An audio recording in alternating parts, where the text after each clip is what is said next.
recording. Okay, so I'm set up. Right? Why is this so difficult for me?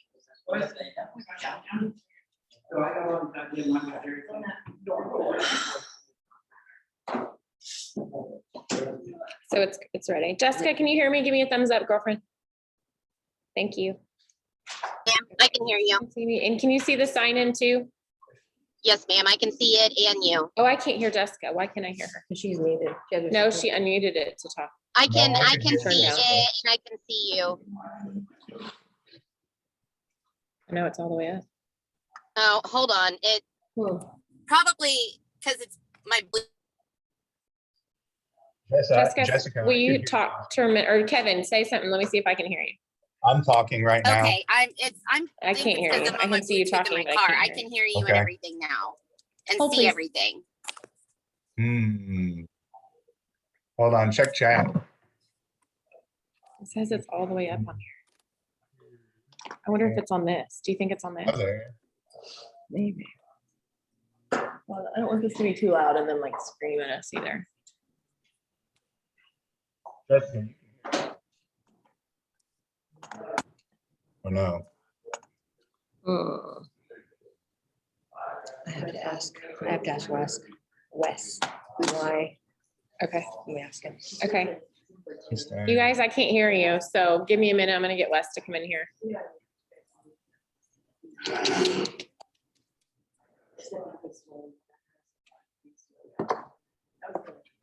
How was everybody's weekend? Good. So good? Y'all are doing lots of business. Getting lots of phone calls, lots of under contracts. It's exciting.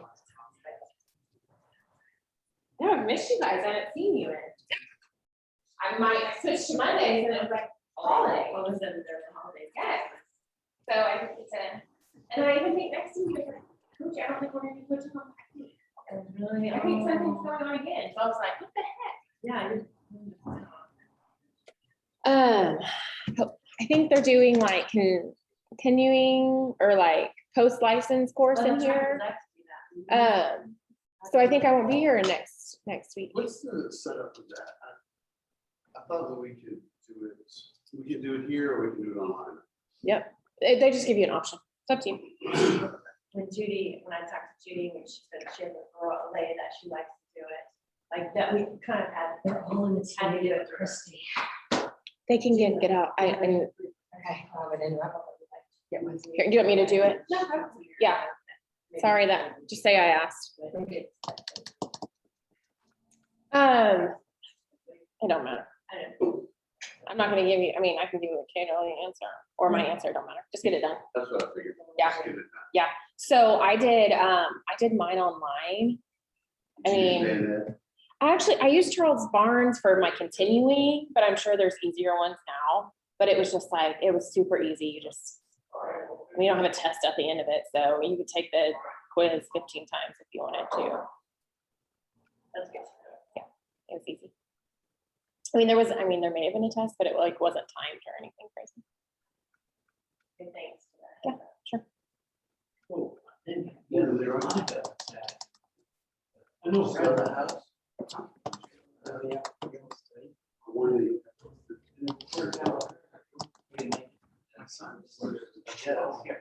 Make sure, even though I can't hear you guys online, if you can sign in, don't forget to sign in so we can give you your leads. Make sure you guys sign in. Yeah, You can click the QR code on the screen.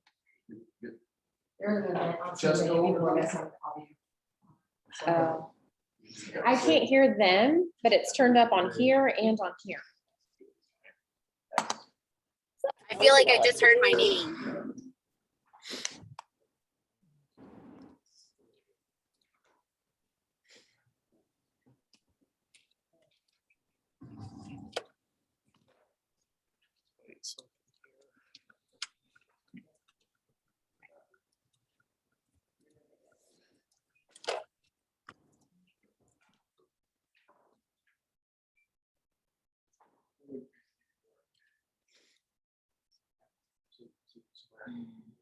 Is this my water? Did you bring this for me?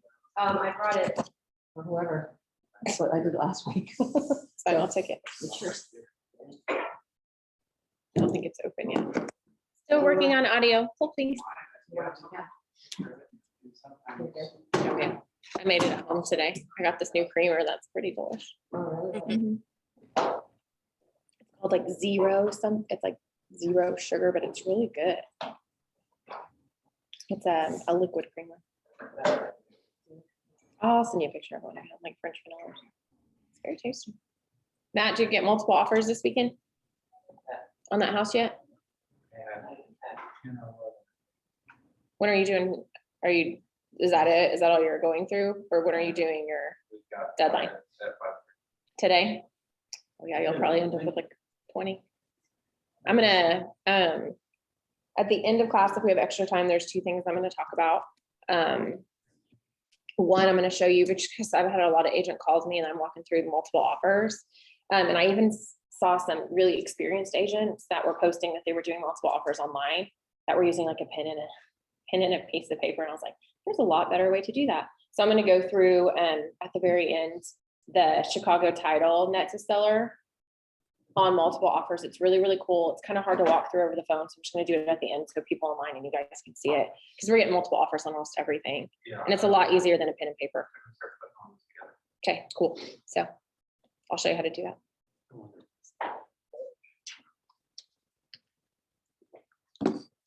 So what happens with me, technical difficulties don't happen with Nicole. About 20 children Friday, about the same Saturday. Yeah. 4 or 5 before the open house Sunday. About 50 showed up. 2 afterwards, and I have like 5 today. Mm.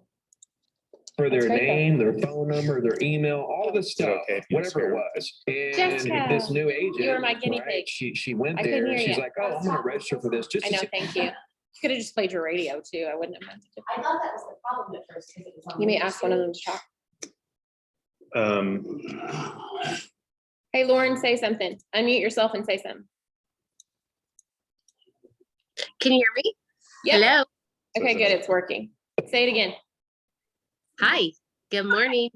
Perfect. Okay, thank you. Okay, Quick question. Are we doing the buyer consult or the MLS today? we are doing open houses today. We missed open houses from, I think, 5/19. I can look at the There- there's- calendar. Option for the sign-in sheet. Those are the options. So maybe we should just all choose the same one. Yeah. Oh, is that what you're asking me? Sorry. That's a Nicole issue. I don't know what the sign-in supposed to be What are open the houses. options? She said it's buyer consult. What was the other option? It's either Coaching Foundations buyer consultation or coaching boot camp navigating the MLS. Not touching. Not boot camp. Just do the other one. There's 3 choices.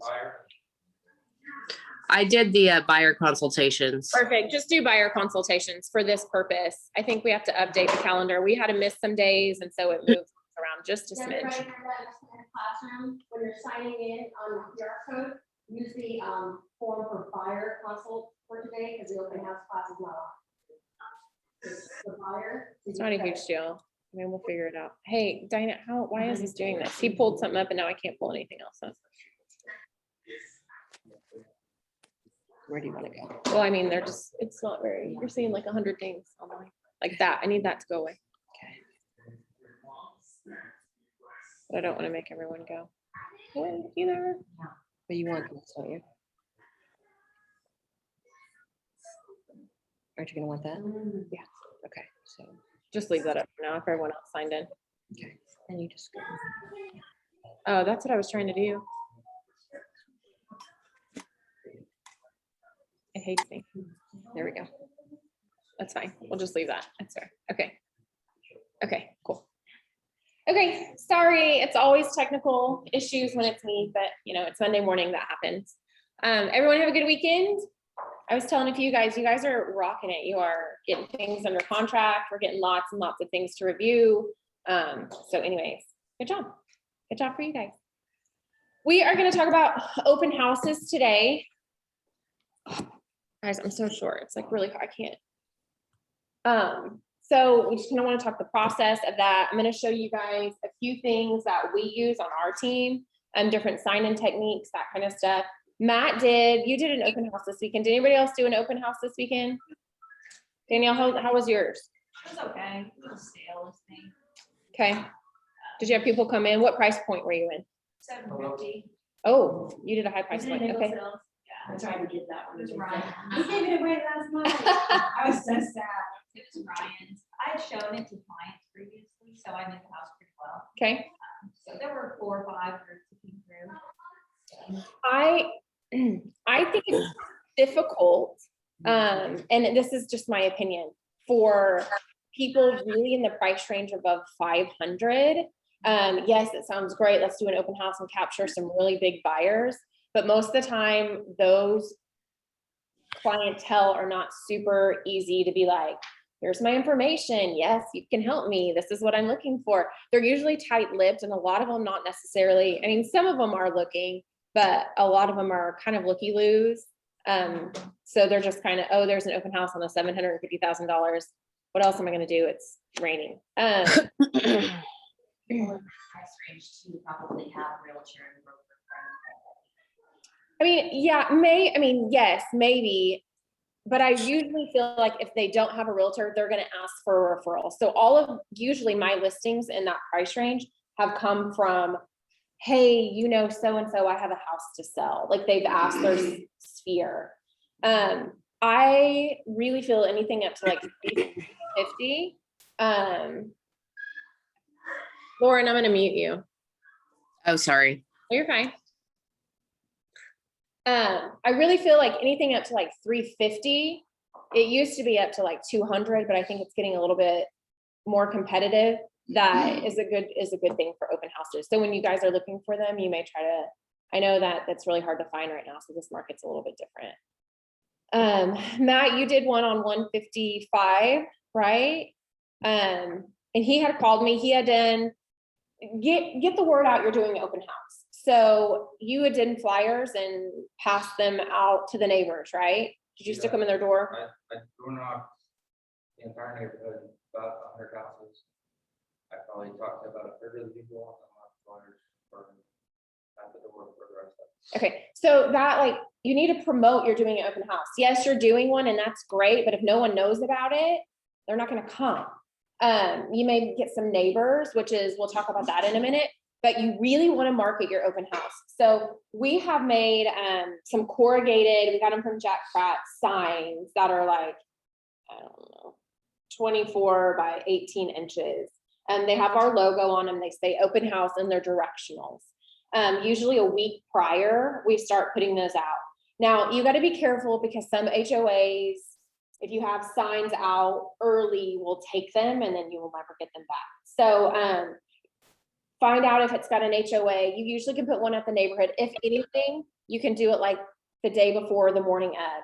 Put those directionals at every entrance, put them at the stop sign showing where to go. It gets people in. We start marketing on the MLS. I would do that at least a week prior. So people, now the house may not last a week, but if it does, you've been marketing on the MLS for a week. Or if you put that listing active, we've been putting listings active on Thursday. That's usually the best day to put them active. But we've been starting marketing on Thursday as well for our open house on Sunday. So if you guys are doing someone else's listing, I would start Thursday of really marketing it because the chances are they're probably not going to do highest and best till Sunday evening. So at least you'll be able to do that. So Thursday, get it out there. Social media, put it on garage sale websites until you get kicked off of them for doing that because they will kick you off. But then you can just ask to be on it again. Any of your social media groups that we've told you to get into to network, post it and say, please share. Your friends and family will share. I always post it and I tag if I'm friends with my sellers on Facebook. And if you're holding them from other people, tag the realtor you're holding it up for. As many people as you tag and you can get it out, that spider's out, the more people will know. Zillow, people use it. I hate it. People use Zillow. I'm telling them to use realtor.com constantly, but most people have the Zillow. I have the Zillow app on my phone. I'm gonna be real because people will send me something and it's easier to look up that way. It will syndicate, but sometimes it has issues if it was relisted before. Make sure that whoever you're holding out open house for or you're doing it is in Zillow Thursday for Sunday. So enough people, if it syndicates on Saturday, they'll see it. Zillow's kind of been wonky lately with doing that. And I know I told everyone to join the Oklahoma City professional page on real estate on Facebook. There's a lot of drama. It's real interesting. But I saw someone on there that was like, Lauren had asked a question and Lauren almost came in like a mama bear. I was mad. Lauren had came in and asked a question like, hey, this isn't syndicating, my listing isn't. And this other random realtor from a random company like bit her head off, like, well, why are you using Zillow? Well, because the public uses Zillow.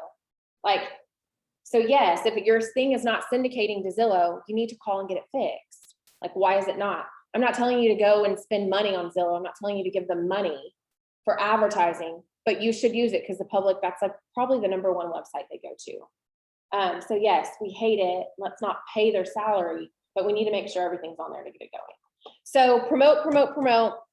You know what I'm talking about, don't you, Lauren? I was mad. They came in like, Yeah, sorry, I was on mute. I saw that you liked it and I was like, I hope I dealt with that well with the other agent. I was trying to still be professional, but like, I'm not trying to get into an existential conversation about our profession. I need it on Zillow now. it's one of those things where I typed out a really long response and then I like took a few breaths and I just felt bad.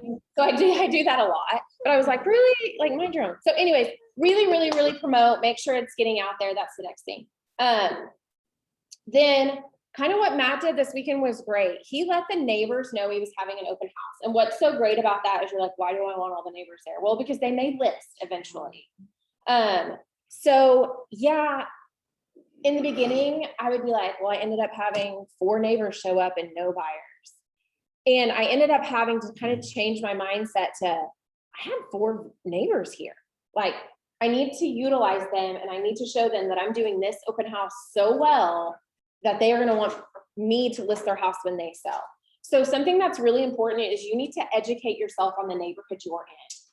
So for example, Danielle, you did an open house for Nichols Hills. I mean, that one's kind of difficult, but let's just say you're in the Grove. It's an easier. It has houses from 250 up to 500 in the Grove. A lot of open houses get done there. What you should do, and it's not your listing, so you really don't know, you haven't run comps, you don't know much about it. You're from South Oklahoma City, so you're like, I'm just doing this open house. You need to familiarize yourself with an area. You need to run comps. You need to know what houses are going for, why this is priced the way it is.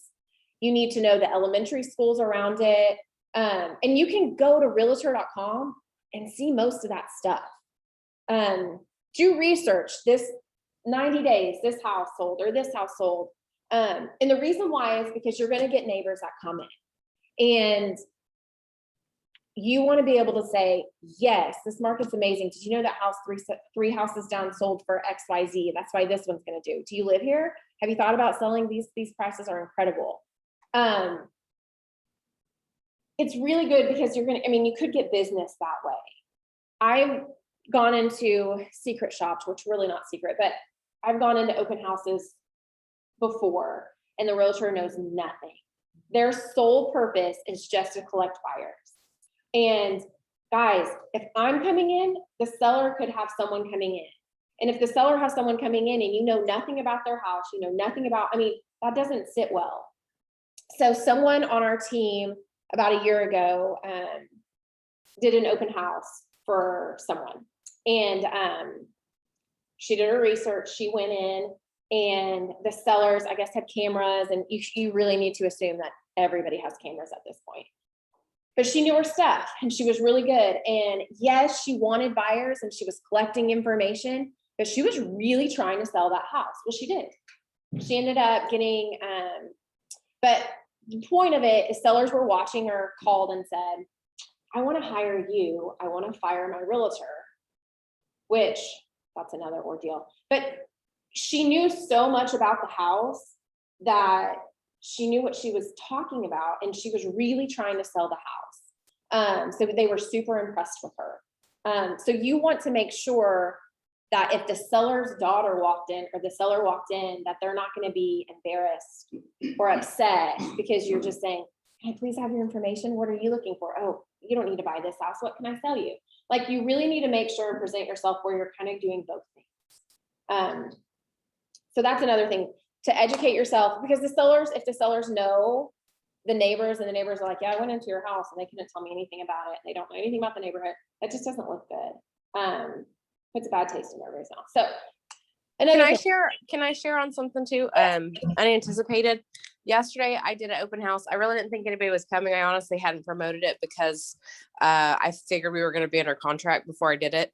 And so I'm sure I missed a lot of opportunities, but I was like, I'll go over there just to see if anybody shows up. There ended up being like 10 people. It ended up being the best open house I ever, and I think it's because it was on all the other sites. And I had it marked as open house since Wednesday. I was like, I'm just going to go over there in case someone shows up and there's not anyone there. I ended up staying the whole time. But another thing is there was an investor and she like wants to be a realtor. And we had a good conversation. I wasn't expecting that. And then, so there's all kinds of people that come to open houses for different reasons.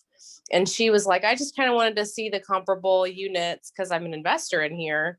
And it was like, she's like, then she started talking about how good the complex was. And I was like, you should be a realtor. And she was like, I actually been thinking about it. So all kinds of like connections you would never think about. Shot to build your downline. Just be professional while you're there. Matt had water. I mean, I saw it on Facebook. Matt had water. He promoted it. He had his signs. He had his cards. He was really prepared for that open house. So good job to Matt. Danielle, I'm sorry I didn't see what was going on at yours, but I just noticed that. You can't put signs in it. Yeah, So. I get it. That one's a little bit more difficult. You can. I have a follow-up question to that too. Sorry to dominate. Okay. With condos, I guess you're not, I guess it varies by condo, but you're not allowed to really put signs. Mm-hmm. And what's a good way to help people find the unit? Because I was kind of like standing outside and then I was like, people are coming to the gate, and gated communities is another thing. Like, Yeah. I don't want to give the public the gate code. So that's a 2-part question. So I'm gonna write that down. On the condos aren't, yes, you had a great turnout, but honestly, they're kind of very difficult to hold open houses. In the $50,000 price range, $60,000, $70,000 for, a lot of the public don't know all the restrictions around the condos. So you may get some people coming and say, oh yes, I want this for $60,000, but they don't realize that they're only going to be able to get a conventional loan at 20% down, or that they're not accepting FHA. So then you kind of turn into more of a lender-ish questions at those, and that's not a great thing. So yes, I know that was your listing, so I'm glad you did it because you talked to some people. But I wouldn't really recommend. I would probably really try to do single families. The ones with the gates. So a lot of HOAs will give you the 2 things. Usually on Sundays, they'll let you open the gates. So your seller just needs to call. You can even call as holding the open house. The listing agent says, hey, I really need the gates open. I'm doing an open house. Is that a problem? Most gates are usually open Sunday afternoon, Saturday afternoons, because there's so much traffic going in and out. But double check that. I did one recently and it didn't work out well, but they gave us a gate code for the open house. And so I had to put that on everything. And it was a temporary code that only worked that day. But I feel like we lost out on a lot of traffic because people they would just see open house and not look for more information how to get in. We've done it to where we've stuck a sign that says open house gate code, and some of the other residents got all upset, even though it was for that afternoon. So gated communities are hard, but the best thing to do is call the HOA and just say, can we leave the gates open from 2 to 4, 1 to 5? Most of the time they're easy. And even if you need to have the sellers or the listing agent call, they're nice about it. So that's the other thing if you're doing a community with a gate. But if they won't do it, then I would probably look for something else because you're going to be wasting your time. Yeah. And then the potential buyers that you get are looking at that price point too. Right. Okay. So then I want to talk about, you got the open house, you got there, like different things you can do to capture information. So yes, you need to educate yourself on the house, the neighborhood, who you're at, people coming in. But the whole purpose of open houses is not to sell the house that you're in. Let's be real. It's really to gather buyers. If you get to sell the house that you're showing and doing open house, that's phenomenal. I've sold houses through open houses before. But it doesn't happen. I mean, it's maybe 3% of the time that this market may be a little bit different, but most of the time, someone's not gonna walk in and say, I wanna buy this house. It's usually just not a fit, but it's a good conversation to put yourself in front of someone who's coming into a house to look at. And the reason I say that in this market is because I've been seeing a lot where agents who have agents are going to open houses and thinking they're meeting the listing agent and saying, I want this house. Am I gonna get it if I go through you? And because they think if they're the listing agent is gonna get both sides, that they're gonna have, and it depends on the agent. I'm just gonna be honest with you. Is that a bad practice? Yes. But are people totally leaving their other agents that showed them 70 houses for an agent sitting on open house? Yes. It doesn't always happen that way. And a lot of times open houses, if it's multiple offers, their agents are saying, hey, just go to the open house and let me know what you think. So you're getting a whole lot of people that have buyer's agents. So the reason I'm saying all that is because we used to do these before COVID, we did mini clipboards and sign-in sheets. So when someone walked in, we would say, hey, while you're looking around this house, will you fill this out? Mini clipboards, a little thing and a pen. And most people were like, sure, no big deal. And it had questions on there like 1 to 5, how do you feel like the staging is done? 1 to 5, how do you feel like the curb appeal is? The layout. We would ask their name. We would ask if they had an agent, all on there. And on the, it was like name, phone number, and email. And depending on your personality, that was hard for me to do. Just gonna be honest. It's really hard for me to be like, can you please fill this out while you're walking around the house? Because if someone did that to me, I'm like, no. I just feel awkward, but I did it sometimes. But our agents had a lot of success, but personally that was awkward for me. I usually, because of who I am, they would come in, I would ask them questions. Hey, how did you hear about that open house? Did you hear about it online? And that usually started a conversation because I know, I don't really care for it, but I would always say, well, I have to track where my traffic's coming in. And then they would say, oh, I live down the street. Well, great. Now I know I'm having a conversation about possibly selling. Or I've been renting in the area. Great. I mean, they would just kind of tell me, which would lead to another conversation. So I like that. And then once I created a relationship with them, I would say, hey, look around. I'm not going to bug you. Just stop back by. The seller really would like some feedback on the house. And most people would stop and fill out the information before they left. That's how we did it before COVID. We had they would walk around, they would do it. And really, if the house was overpriced, that was the best thing for us to do because then we would get open house feedbacks and be able to say, and half of them said overpriced. So the seller could reduce. Or if there was a sore eye that we said, hey, you really need to clean up this bedroom, and they wouldn't, and everyone said clutter, that was another really good way to do it. So that was before 2020. You can still use that now, maybe do a clean pin, dirty pin, however you want to. But then we moved to iPad sign-in. So there's the sign-in, we had an iPad. When they walked in, we'd be like, hey, thank you so much for coming.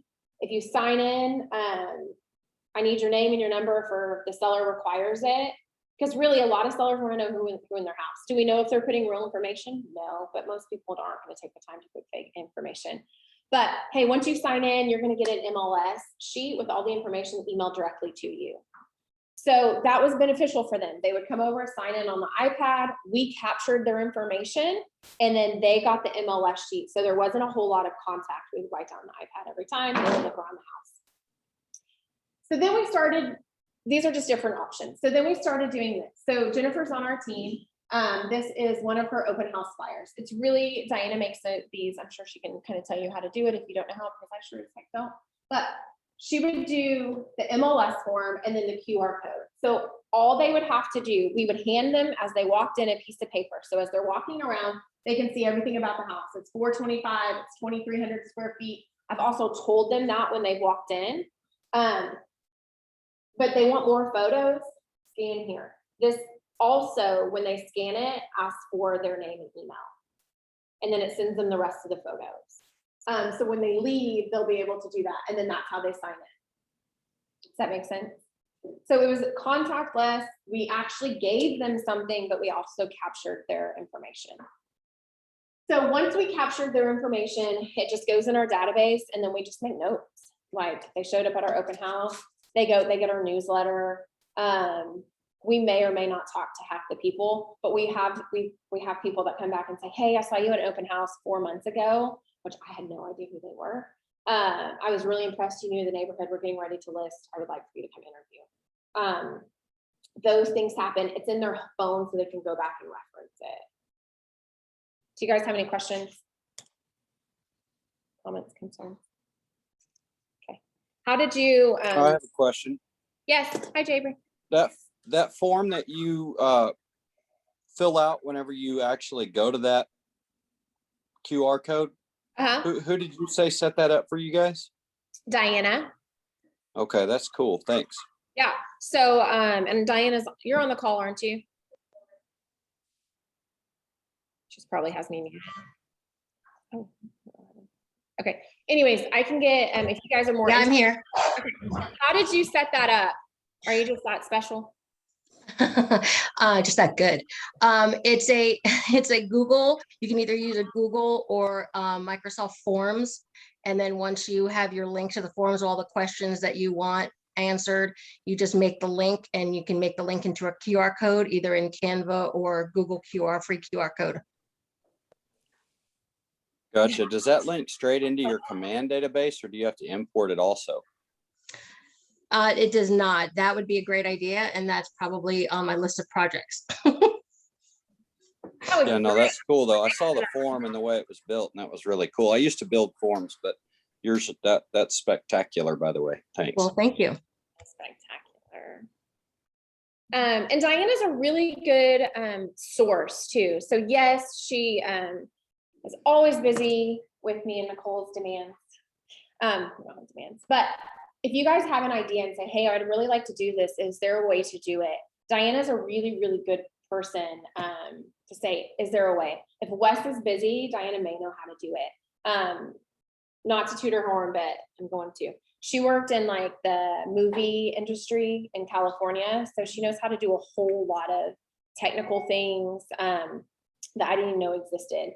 So if you guys are like, hey, I would really like to make a sign-in code this way, how do I do this? Or I'm thinking of this idea, she can probably help you guys. Don't bug her 24/7, but if you guys are in the office and have a question, stop by and ask. She's got to do our work too. She's not getting paid for this part. But anyways, so she's a really, really good asset. And if you guys ever have questions or want to know how we've made these things, Diana did it on our website. So hi, Matt. Okay. That's a really good strategy too, to cover up the days on the market, because I held that house open and. This one? Yes, I had to build that question a couple of times, like, why is it on the market? Mm-hmm. And you got to be cool, and you got to be careful when you answer those questions too, because if it's not your listing, you don't know. Exactly. But you don't want it to look like it's not your listing. Right. I mean, exactly, and that's kind of, that was my first open house, and I was sitting there like, I don't know. yeah. That's why I'm here. It's trying to cut corners. It's It's been on the market so long. Yeah. And I mean, I would be asked that, and I just kind of, I mean, I would answer, I've been asked that question before, and I probably just give like a generic answer, like, well, we've had a whole lot of interest. I mean, I don't know if it was very much interest. But we've had a whole lot of interest, just we haven't come to terms with anything yet, which made it sound like we've had offers and we just haven't got there, which. Right. My second answer was way better than my first. Like, I got better as I came. Yeah, okay, good. Lisa, we're gonna say something. Sorry. Okay. I did a flyer, like laminated flyer, that I gave to them. You laminated each flyer? I only did 3 Oh, that stayed at the. oh, residence. got it. And then, so I gave them that and a business card as they walked in the door. And then, hey, look at that, tour the home, and I can also send that to you digitally. So if you would like the MLS Touch app, I either send them a copy of that. So it's extra to their email. So capture their information. That's good. Were people at the open house willing to give you their information? They were. I've already got a guy at the lender. You already have what? I already have a guy at a lender. Oh, yeah, that's fantastic. Good job. So that's another thing too. You need to be able to say, hey, if they're like, yes, I want this house, you need to be able to have those contacts ready. Great. You need to call XYZ. I had someone, and I think it was, I don't remember, message me this weekend and say, do you have a lender that works on the weekends? And I think we've touched on this before, but yeah, I don't have a lender that won't work when I work. If you're a 9 to 5 lender, you're not my lender because I don't work 9 to 5. So that's a really good thing to have. So go into those open houses with a lender that you know that you can send this person to at 4 o'clock on a Sunday, and they're going to get you a pre-approval. So I need to ask Bryce how that worked. But I gave him 2, and I was like, yeah. So like Mark Hatler, First United Bank, he works when I work. Robert Fightmaster, he just moved, but was at First State Bank, he works when I work. Kate from Stride Bank works when I work. So you guys can always ask that. You develop the relationship with your own lender, but have one that you know, if you send a text, can you do a pre-approval, that they're gonna respond in 30 minutes and say, you bet. I always give my lender a heads up too. Yeah. But I'm like, hey, I'm doing an open house this Sunday. I'm gonna blow you up, just Yeah. so that she knows that something's coming maybe. Yeah, that's a good thing to do. A lot of lenders also have apps or like a link, an application link. So both of my lenders do. So if someone says, and I said, absolutely, I can copy and paste within seconds, and they have the app on their phone. They could sit with me at the open house and do the app. And then I send a text, did you get that? I need a pre-approval. And they may come back and say their credit's 400, like it ain't happening. And that's good because then I didn't wait 8 hours on this person and type of a offer waiting for a pre-approval. That's not happening. That's a great. You didn't waste your time. I didn't waste my time, and it wastes their time, seller's time. You'll find that time is really precious to you guys. So you will put in things in place that will keep you from wasting your time. I mean, guys, you're going to waste a whole lot of your time at first, and it's good. It's learning experiences. I did it. I probably showed, because I was so excited to get a buyer when I first started. There was, especially at open houses, I would show new clients that I met at open houses for weeks. And then when they were finally ready to get write an offer, I would find out that they weren't pre-approved. But I was so nervous to say, have you got pre-approved, or are you working with the lender? Because I was afraid I was going to offend them, or they were going to be like, do I not look pre-approved? Like those were all like in my head things that I'm like, well, if I would have done this the first day, then I wouldn't have just spent 40 hours away from my family. Right. Or, so then you get into a rhythm and you kind of know what to say, and it's okay. Like they should be able to say, yes, I'm pre-approved with the lender, and they should be willing to either give you that pre-approval or get pre-approved before you start showing them. I usually do 1 or 2 houses. And even to this day, I will meet a new client at a house and not make them show me their pre-approval first. If it's a brand new client, that's just how I do things. I like to get in front of them. I like to meet them. I like them to meet me. I feel like it'll be a lot harder for them to break up with me if they meet me, Yeah. And so, and I like to see if we're going to be a good fit or not.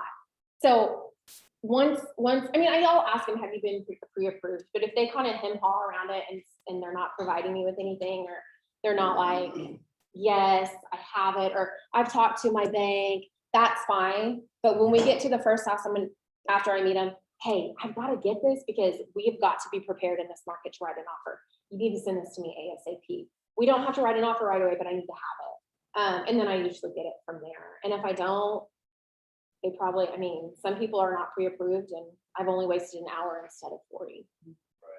So you guys can totally do that, build that however you want. Just be safe with people you're meeting. But who would be the best lender for like, for example, I don't really have a go-to like where I'm directing my buyers. I've got a couple and being new, there's still stuff that I'm running across, and it would be nice to have somebody like they understand. Yeah, he's new, and he doesn't know everything. He is learning to kind of not make me look good, but like really kind of cover me in that situation, and also working when I'm working, because I've got one right now. Like they want to submit an offer, but it's a house that's been on the market for a while. They want to come in less, but their pre-approval letter says that they have everything. That's okay. Okay. Their pre-approval can be higher. Yeah, and really you should be able to call that lender and say, hey, send me a pre-approval for this number. I don't want to be a nuisance. That's not a nuisance, like that's the Right. problem. Like, right, I just don't want to keep blowing them up and still not. Yeah. But what I'm trying to say is it'd be a lot different if it was my person that I'm like, sure. driving them business? Shelly Hinges is a really good, I need to see where she's at. You could probably look her up on. She is very, very good at working with newer agents. How do you spell the last name? Hentges, I think. She's my friend on Facebook. We're friends. You can look her up. Okay. She's really good. Brooke Cookle at Cornerstone is really good. I don't want to like say Cookle, Hukill. Do what? Oh, no, that's okay. These are not, these are just, a lot of lenders that have been doing the business for a really long time are not, like my lenders are great, but I wouldn't probably recommend them to you guys because they'll work on the weekends for me. I don't know if they'll work on the weekends for, I mean, and I don't mean it like that, but, because I've had a 10-year relationship with them. And so they've both been in business really, really long time. But these are other great lenders too. I mean, I gave Trice both of my lenders' names this weekend. So, I mean, Mark Hatler at First United, Robert Fightmaster, either one of those. They work on the weekends and they have the apps that you can just text to your clients. Mark Hatler, Hattler. But anyways, those are just, it's a really good thing to have in your pocket. Sometimes if you're gonna, some of those people will show up at an open house with you. I mean, Mark and Robert won't, but we've had lenders co-host open houses with us. So we're like, hey, do you want to get it? Like, for example, we were in a very predominant Spanish speaking area and we had a lender who was fluent in Spanish come with us to the open house because she, one, could translate if we needed to, and two, she could pre-approve the Spanish speaking without us having, like, it just worked out really well. And she was like, I'll do it anytime you want. So she spent 2 hours on a Sunday with us at an open house. I mean, that was beneficial. They'll do that. That was Kate Ramirez at Stride Bank. And she has an assistant that's also Spanish speaking that she'll send to help you. They can also pre-approve people. You got to get creative. Open houses are, I mean, this is it was kind of a funny topic just because there's not tons of them right now. But when you get them, you need to utilize them to the best you can. Okay, any questions on open houses? I'm going to switch gears just a minute because there's two topics that I want to talk about that I've got a whole lot of questions about. But I don't want to, anybody have questions online? We're good. Okay, and I will tell you, I am punctual. If this class is from 9 to 10, we will work from 9 to 10. If you guys have questions and want to stay later till 10:15, that's fine. But Nicole's classes, I know sometimes she goes a little bit long. I don't go long. Do you fit it in between 9 and 10, just so you know for your schedule. So if I'm coaching, you're just gonna be in here an hour. Yes, Jabri?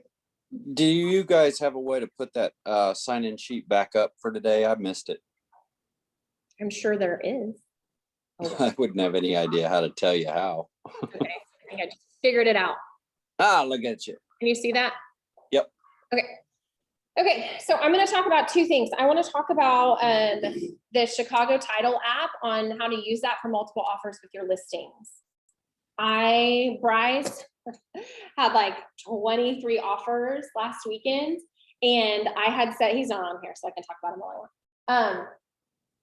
I said, hey, make sure you use this app. And he's like, I am using it. I'm like, okay, well, come to find out, he wasn't using it how I interpreted him to, like he was doing them single. I was like, oh, buddy. He's like, I was doing a spreadsheet. And I was like, oh, I wouldn't have done it that way, which is fine. It just took him a whole lot of time. And then, so anyways, I'm going to kind of show you if you get multiple offers where whether it's 3 or 23, how to use Chicago Title. And so Matt, this would be really beneficial for you. Jabri, did you get that?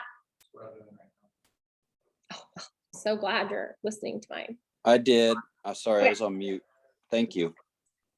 Okay.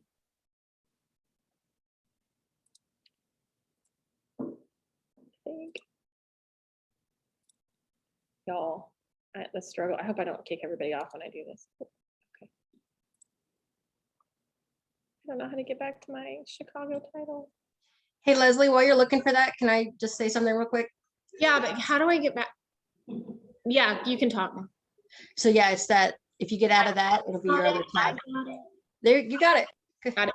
Okay. I was just going to say real quick about that sign-in form where you were asking me about converting it over to Command. One thing, I prefer to use Microsoft Forms because when you download the information, it goes into an Excel sheet rather than Google. Google uses their own type of forms.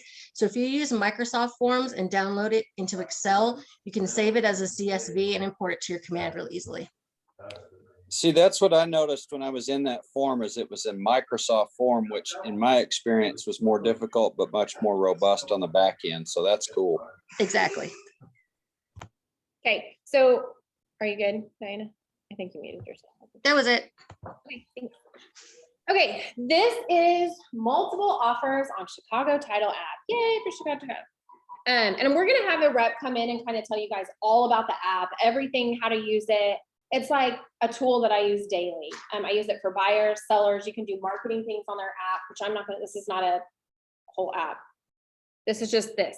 So look at this, guys. I got 22 offers and I was able to put them in and hit PDF, and it has offer 1, offer 4, offer 7. I mean, all the way down. It did all of them for me. Okay. The cool thing about this is how I label them. And just because it's offer 1 does not mean it was the best offer. It was the first offer I received. These are in no order because this is what I take to my seller. I send them and then we discuss it. So, and I'll show you how to enter these, but like, so for offer number 1, this is a VA offer. 170 has the close date, the sales price. These are the things that ask you for.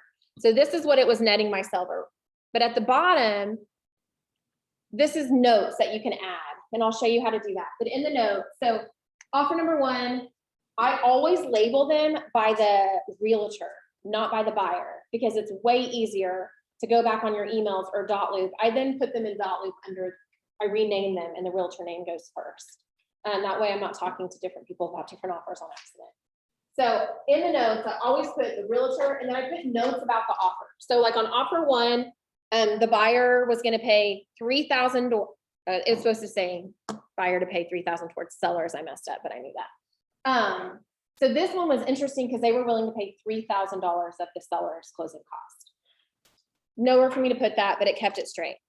Is that included in the net and close? Yes. Okay. You can't see that, it's in closing costs, but I'll show you how to do that. So offer number 2, conventional, closing, sales price. And you're like, wow, that's a great offer. 185 is way above your 170 list price. It is, but they're also asking my seller to pay $5,000 in closing costs and they're not guaranteeing the appraisal gap. So I wrote. Is there any chance that you,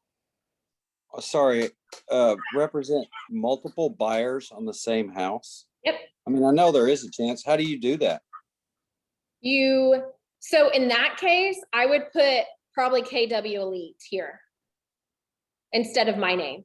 Well, yeah, if you are an agent and you have multiple buyers on the same house and you know the offers, you just have to keep all that separate. Man, that's tough. Okay, go ahead. You just don't disclose it. Like you're not going to tell buyer number 1. I mean, Jessica, I'm going to be honest, Jessica wrote an offer on this house.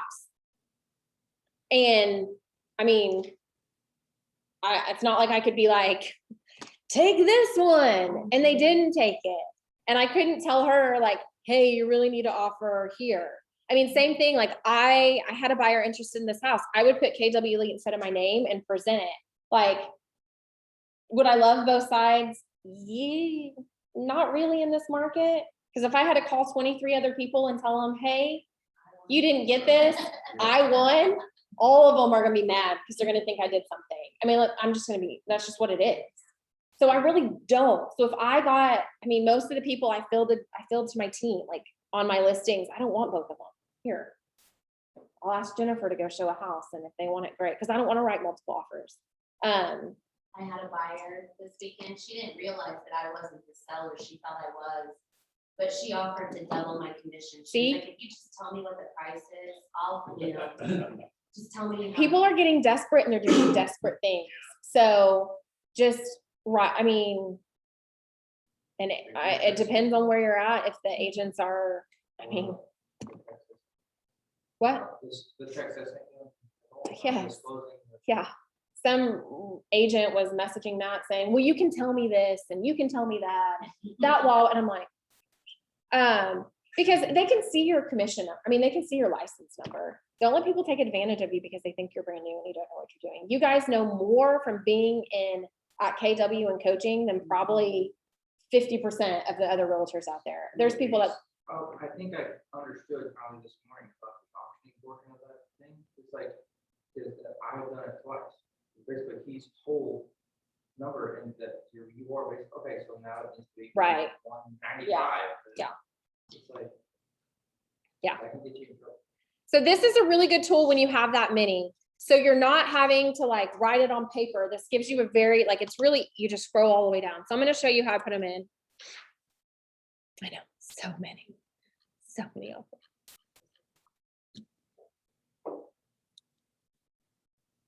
So Matt, give me one of your offers. So this is in Chicago. This is in the app. All we're doing is a net to seller. We're doing one, just like in one.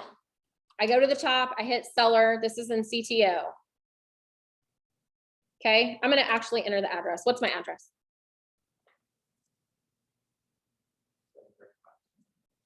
I mean, are you upset I'm doing it? You should be thrilled.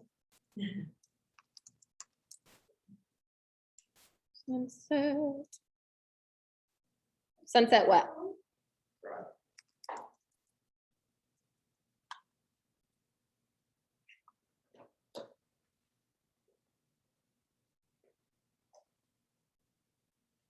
Or the tax is $14.49. Look, and it even gives me their loan balance. Is that their loan balance? Look at there. Okay. Chicago is just evolving, guys. It's the bomb. Okay, so what's my first offer? Conventional, FHA, what? Hey, select Jessica Walker. Oh, I saw it come through. Yeah, I was like, why do I know this address? Sorry. Yeah. Select Jessica. See what I was at? Okay, loan type.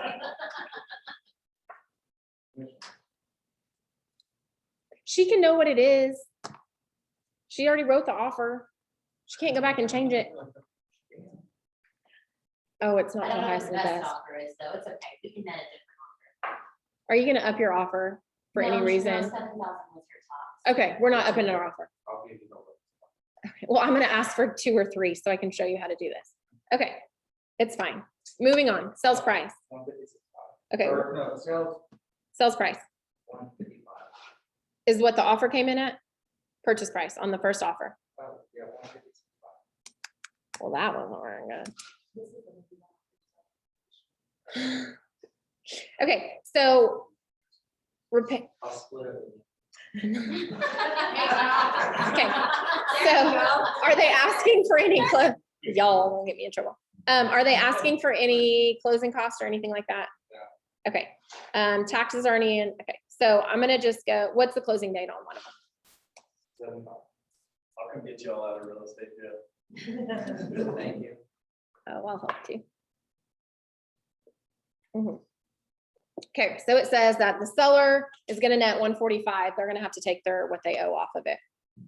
Okay, so this is what, if we just had one offer on the property, you would say, you could always enter their balance if you knew their balance, their loan balance. I don't love to do that because sometimes they may tell you, I owe 156, and in reality they owe 158, and then this looks really bad at closing when they're like, you said I was gonna make this much. So I usually leave loan balance zeroed out, and I tell them, this is the number you're gonna make at closing minus your mortgage. I say it, I sometimes put it in a text box when I send it for them to sign, but anyway, so this is normally, I would go to PDF and print it and send it for them to sign on one offer. But if we're doing multiple offers, I'm gonna click multiple offers. I'm gonna go back and. My thoughts have been like giving me their loan balance, like printing it out. Is that not okay? Well. That's fine, but you don't really need that. Like title's gonna ask for all of that. I mean, you can do that, but the loan balance and the payoff are 2 different numbers. Okay. No, Because- yeah, and I know that. They've been very particular about what am I gonna, like, what. am And I that's gonna- fine, but I would call and say on an estimated close date at this time, what's my payoff? Because interest can change it a couple $1,000s and then Right. they're mad at you at the end when they're like, Okay. we need an exact number. Is the interest rate preloaded in there? No, for sellers, I mean, that's kind of the whole, because half of them are like, I don't remember. that's gonna be kind of in the loan balance, like, I don't wanna, so I don't, for seller, I don't put that in there.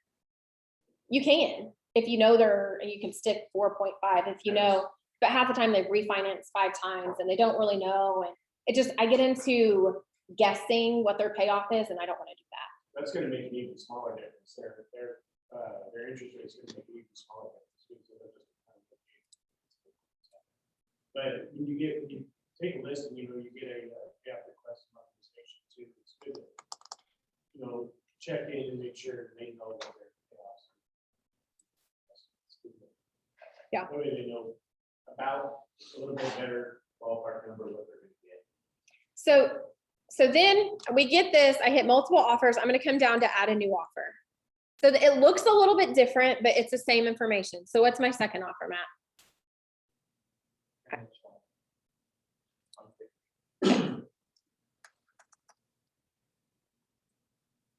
If for some reason the agent said, I'm gonna take 2.5% because I want my buyer to get that, you could change this to 2.5%, okay? Earnest money. 1,000, Because I have her whole tunnel writing only to offer. She went down to the bottom. where it says add new offer right here. I'll show you again. You have to enter one first and hit compute.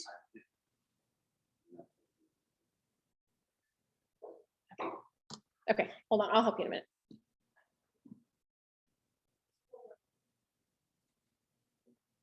Right there. Okay, so $1,500 earnest money if they're asking for a home warranty. Let's say they want closing costs on this one. You hit miscellaneous. I'm going too fast, sorry. You hit this little wheel, miscellaneous, and then you can put, if we're adding them to your sellers, which means that they're paying someone's closing costs, you're gonna put buyer, closing costs paid by seller. I mean, this is just for you, so you can put whatever you want. And let's say they ask for 5,000. Matt doesn't want me to really do his, so I'm gonna do it this way. Okay, so I'm gonna add this. It's fine, Matt. My feelings are stirred. Okay, I'm just kidding. The closing date, the 9th. I didn't realize Jessica wrote off. I don't want to make it awkward. So on notes, Is that where, is those where you're gonna throw like? Yep. look at- so not, let's see, this is Jessica's offer. So I'm gonna put Jessica, not the buyer, because I don't really care. It's easier to keep track of this way. I'm gonna put Jessica, and I'm gonna put, you know what? She has some other things that don't ask this, is she is guaranteeing appraisal up to 10 grand, because we're seeing that a lot lately. This is also as is, no repairs.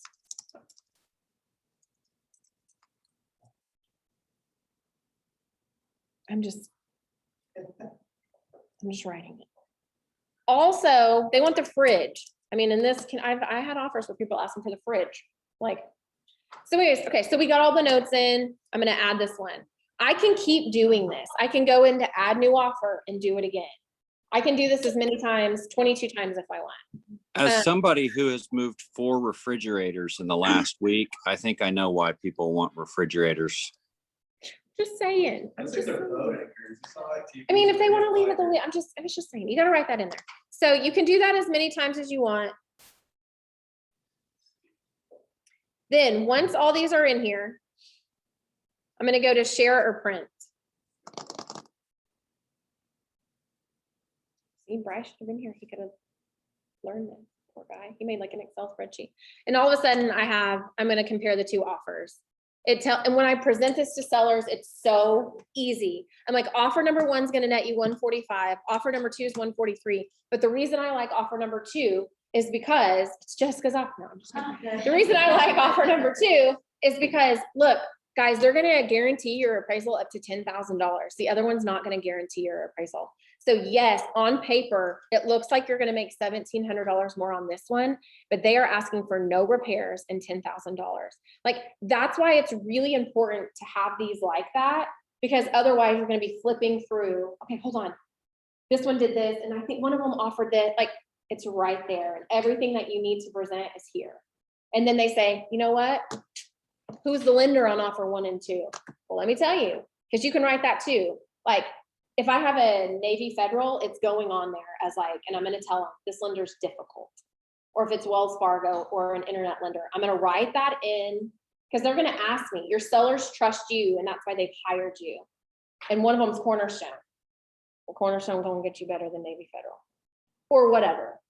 You write that in the notes, so when you present, you're not flipping through and they say, okay, you wanna go to offer two. All I have to do is go, offer two is Jessica. I go to my dot loop where I've saved it as Jessica's offer, clicked, moved it to accepted offer, sign. It's way, way easier. And I just wanted you guys to see that today. I know I kind of added it on and then we didn't talk about it, but I've had a lot of people navigating through multiple offers, and this is the best tool to keep them organized that we've seen. What about escalation? Where you put them in? Notes, escalation clause up to, but I had an escalation clause on this one and we went all the way to the top. And so I knew it was going over the top. So on the, where I put the sales price, I put the top, the amount in, and then put the escalation clause, got it there. I didn't put the other one because it's going to skew your numbers. It's going to look like it's lower if you don't put it as the full amount. Yep. Same thing. I just put in their escalation clause. People you can use that correctly, because I've had people just tell me, we're just gonna take your highest offer. That's like two offer. Well, so a lot of people are writing escalation clauses and putting that you have to provide the offer that bumped it up to that. Yeah. So like I had to send offer number 2. When I did this deal, I had to send the second offer that bumped it up to that. And it's off the net. So if someone has an escalation clause of 181.5, but they're asking for a home warranty, well, at $500, their offer is really 181, not 181.5. It's net. So you have to take that off the top, is what you're comparing apples to apples. So it's not different. So if someone comes in and has an escalation clause, but they're wanting all this extra stuff, you got to make sure that reflects on all the offers. I mean, it's getting. So if you get multiple offers, let us help you do that. More on submitting them, I think I got, what we did was, I got language from Joe, as, proof of a written bona fide offer should be provided to buyer. We've been, a lot of agents have been asking us, they'll send us a text, like, what's the best verbiage to use to this? And a group text with me, Nicole, whoever can respond first. She can hear it. Y'all are funny though. Some of you like Nicole to answer your questions, and some of you guys like me. It's really funny. Like some people always call Nicole, and some people always call. I spread. I know. I just call whoever's available. I don't take it personal or anything. No, it's fine. I just think it's funny. I just think it's funny. I'm sorry. No, it doesn't hurt my feelings. No, like, because I don't, Bryce isn't on here, so I can talk about him, but Bryce calls me and I'm like, have you ever talked to Bryce? I don't think Bryce has ever called me. But I was just letting you go. If you guys can't get a hold of one of us, try the other one. We're always willing to help. I was on the phone with Lauren really late, helping her the other night. So it was like 11, we were going back and forth.